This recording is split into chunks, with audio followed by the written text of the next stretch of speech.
बिस्मिल्लाहिर्रहमानिर्रहीम। अस्सलाम वालेकुम नाज़रीन कराम, मैं हूं मखदूम शहाबुद्दीन और आप देख रहे हैं मेरा फेसबुक और यूट्यूब चैनल। उम्मीद करता हूं आप सब लोग बखैर व आफियत होंगे और जहां भी होंगे अपने अहले खाना समेत खुश भी होंगे और महफूज भी। नाज़रीन कराम, इस वक्त पाकिस्तान की मईशत हिचकोले खा रही है। पाकिस्तान खाकम बदहन मुआशी दिवालियापन की जानिब बड़ी तेजी से बढ़ रहा है और अल्लाह ना करे पाकिस्तान श्रीलंका वाले हालात की तरफ गामजन है।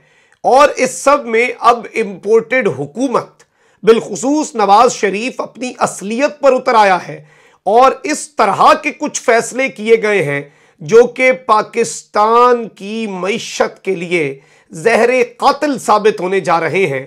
जबकि इस सारे मामले में अब सवाल यह पैदा होता है, यहां पर एक मामला जो खड़ा होता है वो ये है कि पाकिस्तान की नेशनल सिक्योरिटी के जामिन, पाकिस्तान की नेशनल सिक्योरिटी के दिफा करने वाले इदारे वो इस वक्त कहां खड़े होंगे, क्योंकि पाकिस्तान के दिफा में अब तो ऑफिशियली डॉक्यूमेंट भी हो चुका है। पाकिस्तान की जो पहली नेशनल सिक्योरिटी पॉलिसी है कि मुआशी सिक्योरिटी भी पाकिस्तान की जो जोग्राफियाई और पाकिस्तान की सरहदी सिक्योरिटी है उसके लिए बड़ी अहम है, क्योंकि जब आपकी मईशत कमजोर होती है फिर आपको दुनिया के आगे झुकना पड़ता है।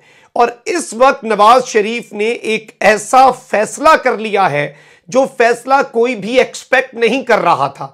और अब समझ नहीं आ रही कि हुकूमत में आने का मकसद अपने मुकदमात तो खत्म करना था, लेकिन क्या इमरान खान से बदला लेना मकसूद था या पाकिस्तान से बदला लेना मकसूद था। Democracy is the best revenge का नारा लगाने वाली जमात भी इस कारवान का हिस्सा है। यह रिवेंज किससे लिया जा रहा है? यह रिवेंज कहीं पाकिस्तान के जमहूर से तो नहीं लिया जा रहा, पाकिस्तान की आवाम से तो नहीं लिया जा रहा। यह एक बड़ा इंपॉर्टेंट फैक्टर है, क्योंकि इस वक्त जो बौखलाहट है, इस वक्त जो फ्रस्ट्रेशन है, वो बहुत से इस तरह के इकदामात इस इंपोर्टेड हुकूमत से करवा रही है जो इनके वापस गले पड़ रहे हैं।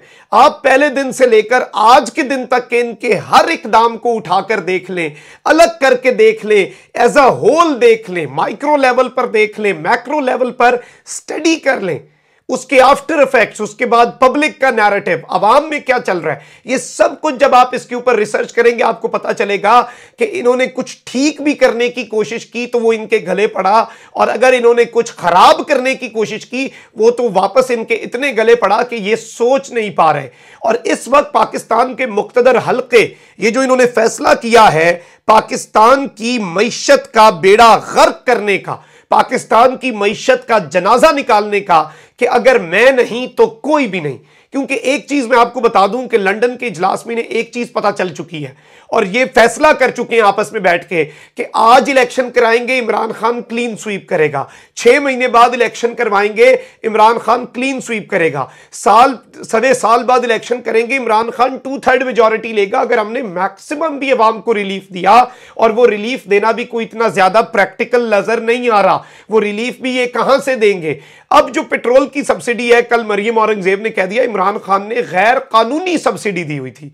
ओ भाई, इमरान खान पर कौम का एतमाद था। इमरान खान के दौर में तारीखी रेमिटेंसेज आई, बाहर से तारीखी सतह पर ओवरसीज पैसा भेज रहा है। आपने तो ओवरसीज को कह दिया कि तुम वोट नहीं दे सकते। जरदारी ने तो ओवरसीज को कह दिया कि उसे तो जमीनी हकाइक का पता नहीं है, वो अपनी जबान बंद रखे।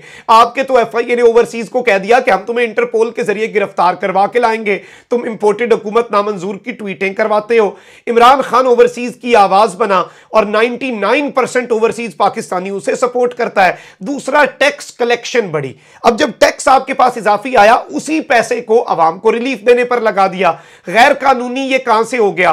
गैर कानूनी तो वो होता था कि अवाम से टैक्स लेकर महल बना दिए जाते थे, एवन फील्ड अपार्टमेंट्स बना दिए जाते थे, पनामा में नाम आते थे, वो कानूनी हो गया। और अवाम के टैक्स से पैसे से अवाम को रिलीफ देना गैर कानूनी हो गया। तो आप अंदाजा कर सकते हैं कि इनकी ज़हनी पस्ती इस वक्त किस हद तक जा चुकी है और ये इस वक्त इन्हें समझ नहीं आ रही। अब गालिबन ये उस डगर पर चल निकले हैं क्योंकि या तो इन्हें असम्बलियां तहलील करनी है, असम्बलियां तहलील करते हैं ये जो गुस्से वाला वोटर है वो इमरान खान को वोट देगा। अवाम तपी पड़ी है, अवाम भरी पड़ी है, अंदर ही अंदर लावा उबल रहा है। अगर ये आगे चल के फैसले करते हैं मुश्किल वो इनके गले पड़ जाएंगे। पीपल्स पार्टी इनका साथ नहीं दे रही, पीपल्स पार्टी कह रही है तो नून लीग की हुकूमत है, हम तो इत्तेहादी हैं, यानी कि वो ये सारा वजन उठाने के लिए तैयार नहीं है।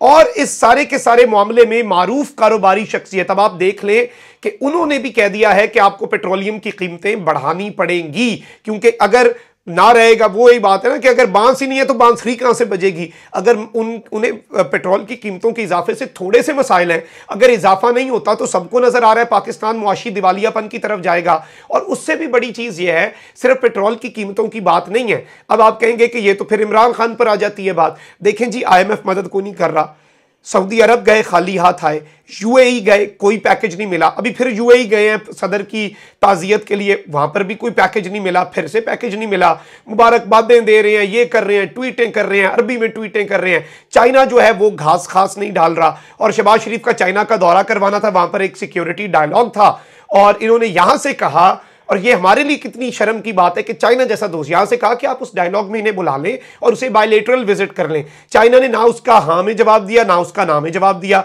चाइना उस पर खामोश बैठा। ये अंदर की बात बता रहा हूं आपको मैं, वजारत खारजा की।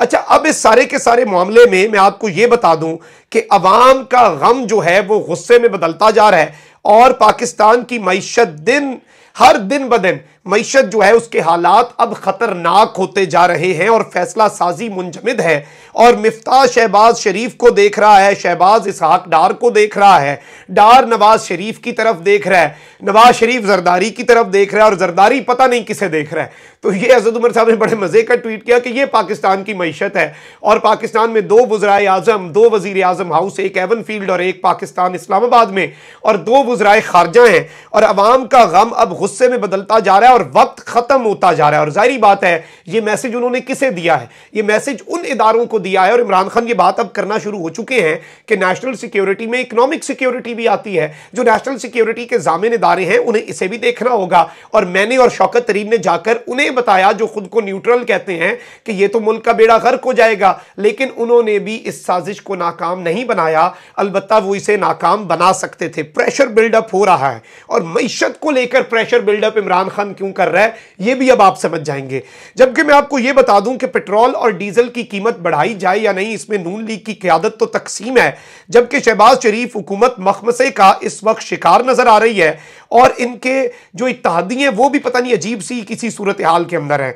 अब इन्होंने नाज़रीन कराम जो फैसला किया है, अब इनके साथ जो मामला हुआ है वो मैं आपको ये बता देता हूं कि हुकूमत ने पेट्रोलियम मसनूआत की कीमतें बरकरार रखने का फैसला कर लिया है। यानी कि अब ये मुश्किल फैसला नहीं कर पा रहे, अब ये उस तरफ को नहीं जा पा रहे और इन्हें समझ नहीं आ रही। आप अंदाजा नहीं कर सकते कि ये चीज कितनी खतरनाक होगी और पाकिस्तान के इदारे इस वक्त कितना इस मामले को लेकर सर पकड़ कर बैठे हुए हैं और अब एक नेशनल कंसेंसस की जरूरत पड़ रही है।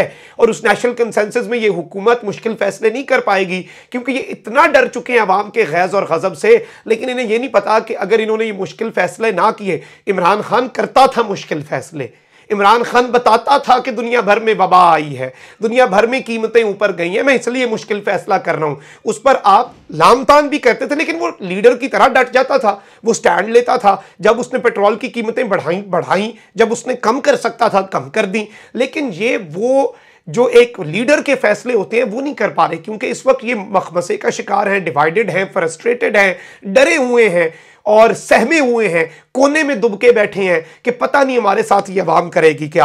अब इस्लामाबाद में वजीर खजाना जो है मिफ्ताह इस्माइल, उन्होंने प्रेस कॉन्फ्रेंस की और उन्होंने कहा कि इस वक्त हुकूमत ने पेट्रोलियम मसनूआत की कीमत बढ़ाने का कोई इरादा नहीं किया और वजीर आजम शहबाज शरीफ ने अवाम पर मजीद बोझ डालने से इनकार कर दिया है। लेकिन मईशत के लिए ये जितना खतरनाक है आप अंदाजा नहीं कर सकते। और मैं आपको ये बता दूं कि इन्होंने फिर वही बातें कही कि इन्होंने वादा किया था कि IMF से कि जी हम सब्सिडी ख़त्म कर देंगे, लेकिन अब हमने इसके ऊपर फिर से बात करनी है, IMF जो है उसके ऊपर फिर से मामलात लेकर चलने हैं।